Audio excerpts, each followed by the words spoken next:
And of course, we've got to talk about NXT's version of WrestleMania. They've called it that themselves. They keep mentioning on TV.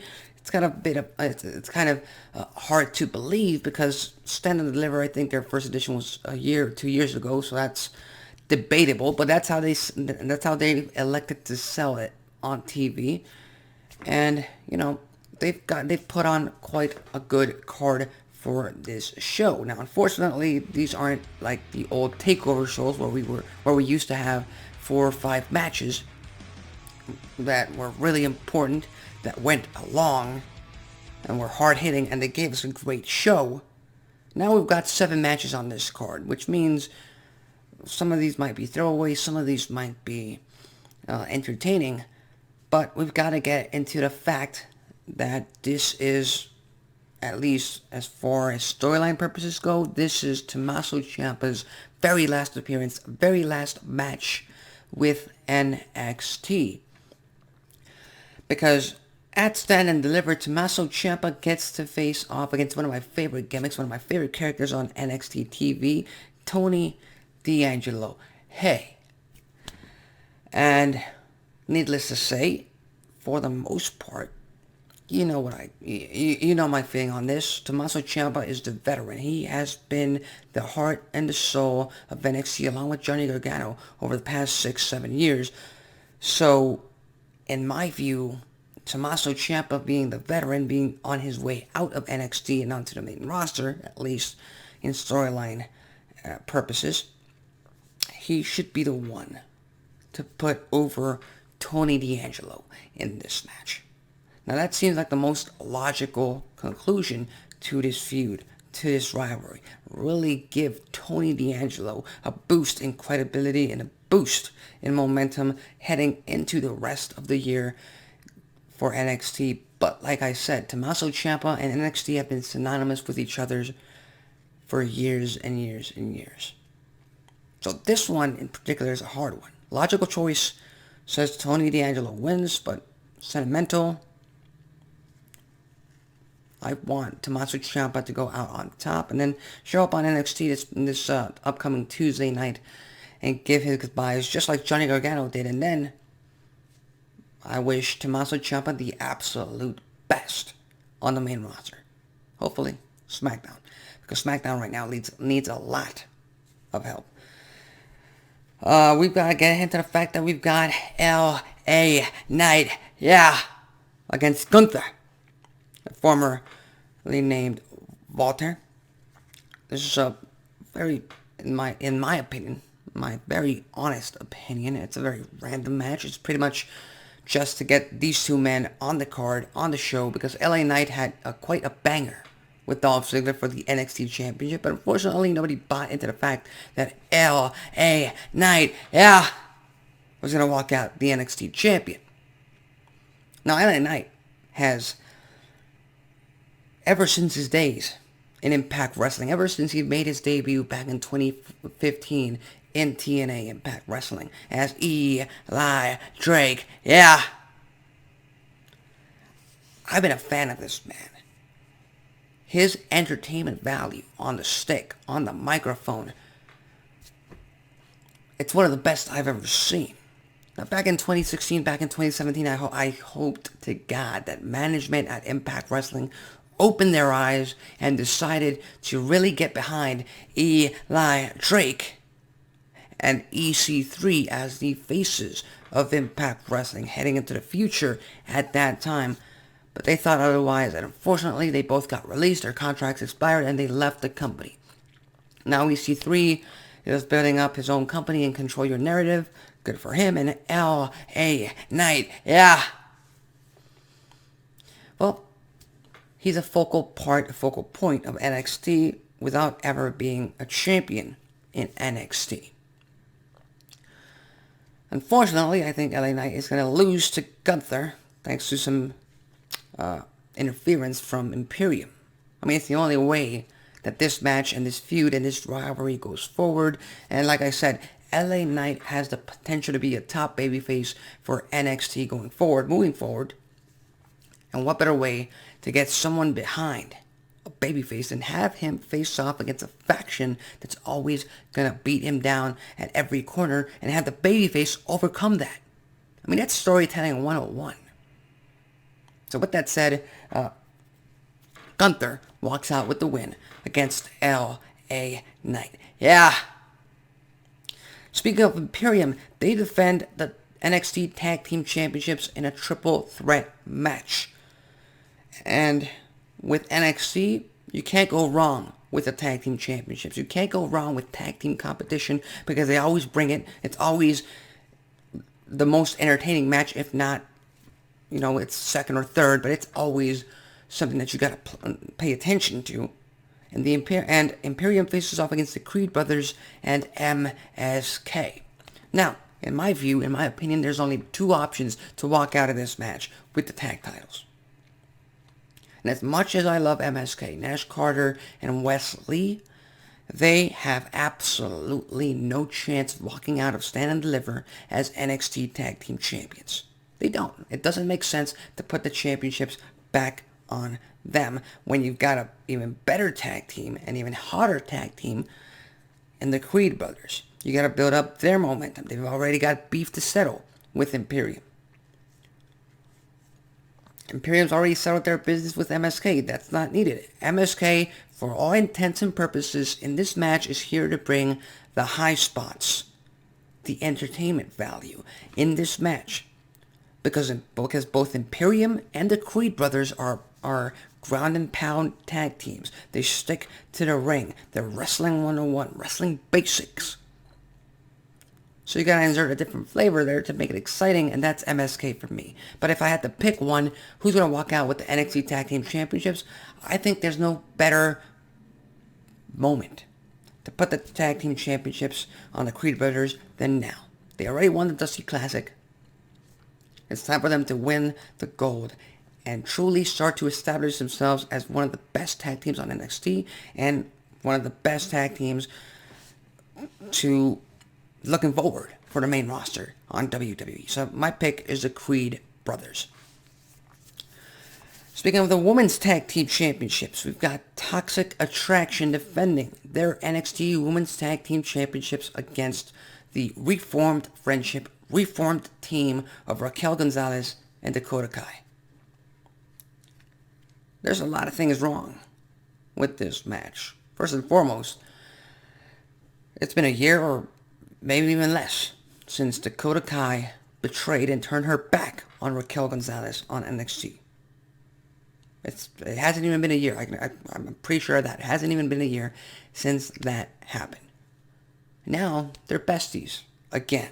They're tag team partners again.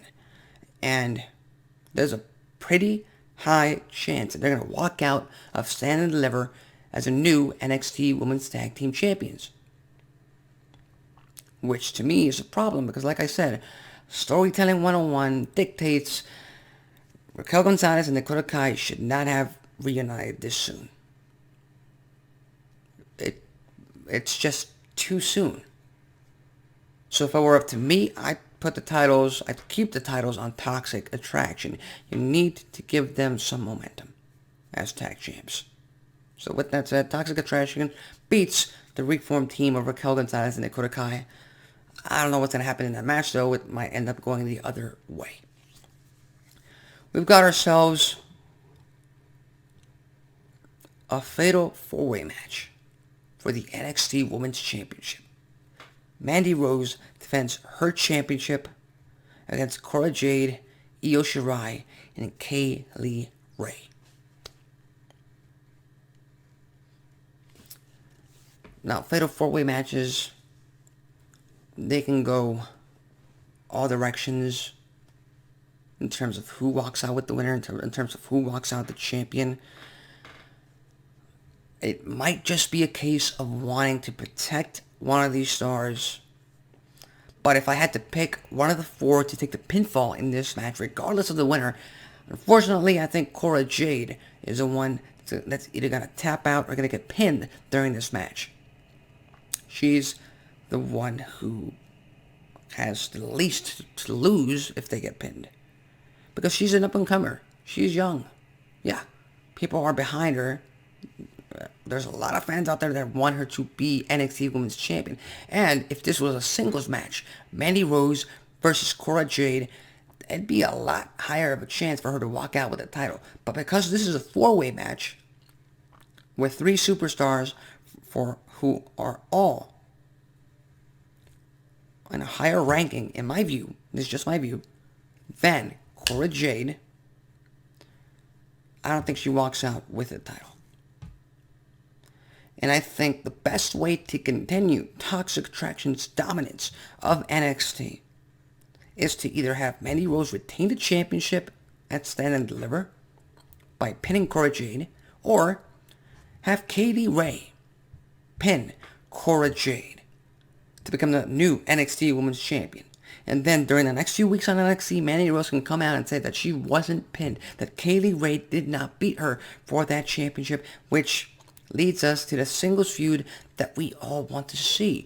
Kaylee Ray versus Mandy Rose. And like I've said in the past, Io Shirai and Cora Jade, they're there for the high spots. They're there for the exciting moments of the match. They're there for the fan favoritism that they get from the fans. So we'll just see what happens. But if I had to pick one, Kaylee Ray walks out new NXT Women's Champion. We've got ourselves a fatal 5-way ladder match for the NXT North American Championship. The very same ladder match, the very same stipulation that the North American Championship came to be decided, but was it 4 years ago? And now, the man that don't miss, the self-proclaimed A champion, Carmelo Hayes, defends his title inside a ladder match against Santos Escobar, Solo Sikoa, Grayson Waller, and Cameron Grimes. And if I had to pick one of these 5 men, okay, I'm not gonna do that just yet. But Santos Escobar, he has Legado del Fantasma. I think it's time for them to go up to the main roster and pose a real threat to the Mysterios. I like what they did on NXT a few weeks ago.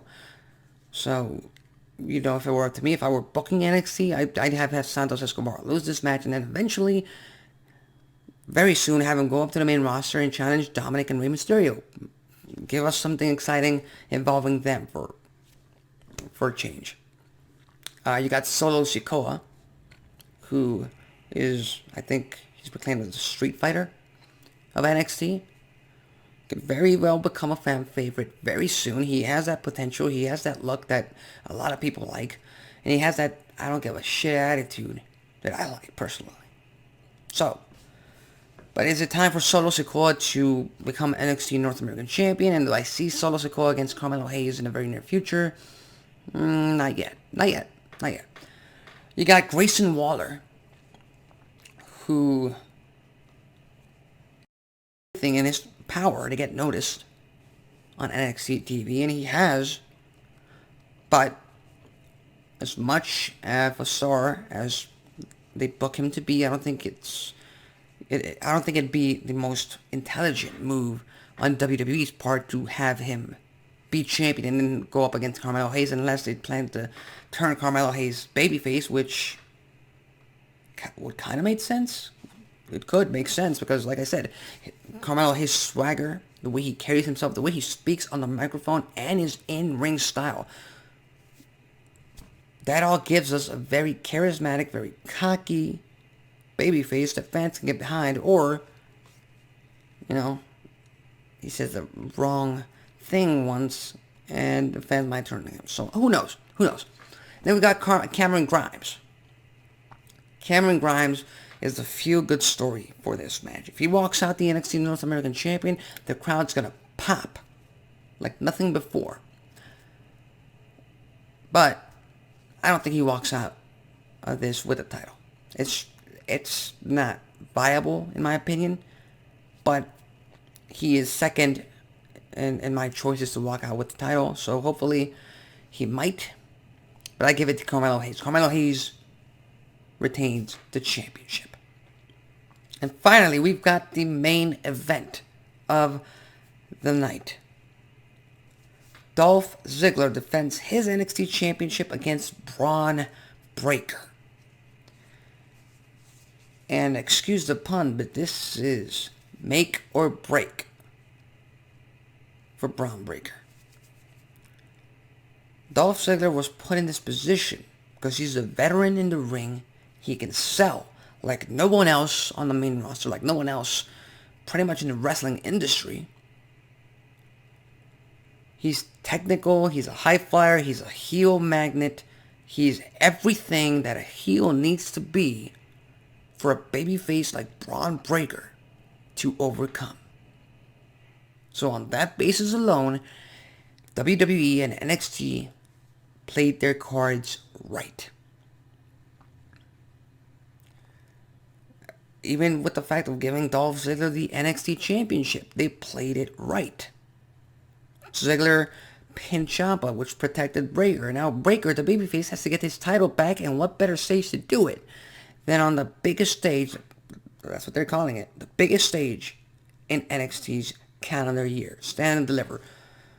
The stage is set for Braun Breaker to walk out as NXT champion once again. And I'm not going to color code it. That's exactly what's going to happen. Braun Breaker ends Stand and Deliver as a two-time NXT champion. And very, very soon he's going to make his debut on the main roster.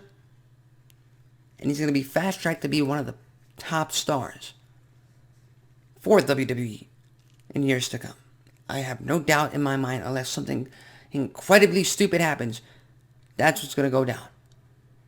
But those are my Stand and Deliver predictions. I think the big money shot at the end of the show is Braun Breaker with the NXT Championship. What do you think about that? What do you think about my predictions on the entire show? I'm sure you have a different set of winners for all of these 7 matches, but I can guarantee you this, it's going to be a hell of an entertaining show. Dallas is always a great crowd, especially for NXT. You know, NXT brings out the most rowdy, hardcore wrestling fans out there, so I'm definitely looking forward to catching this show on the replay, because unfortunately, during this entire WrestleMania weekend, I have to work, so at my day job, but I will definitely catch it on the replay.